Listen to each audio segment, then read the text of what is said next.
At eto na nga, sa after namin nagantay-antay ng pagkatagal-tagal dumating din po yung si Doc. Ayan po si Doc. Siya po ang kukuha ng susi, susungkit ng susi natin sa loob ng naiwang susi sa loob ng sasakyan. At lumapit na po yung kasamahan natin.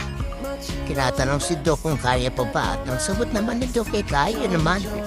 Magantay lang tayo, sadyang binibipi ko lang po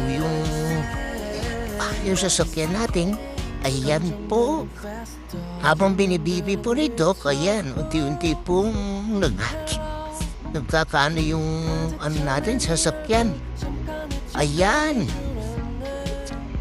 Tapos, Doc, nung malapit ng mamuksan, aba, sinilip na yung susi kung saan banda yung susi.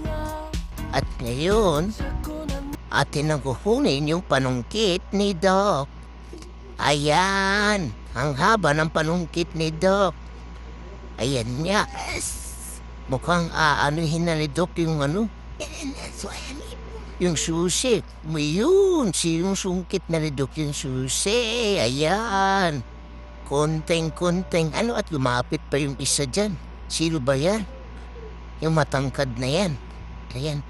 At yan na nga, nagkakatraffic na dahil sa pagsungkit. At naiwan nga po talaga yung susi sa loob ng sasakyan.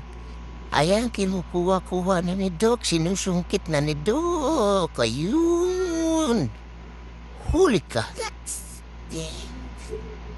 Ayan. Nakuha na po yung susi. Salamat, Doc. At ngayon, mukhang napagod si Doc, Tanungin natin si Doc kung kumusta yung nagawa niya, sisiw ba o ano. Mukhang kayang-kaya naman daw talaga, sabi nito. Ayan, mga taswabi moves hanggang sa muli, babu.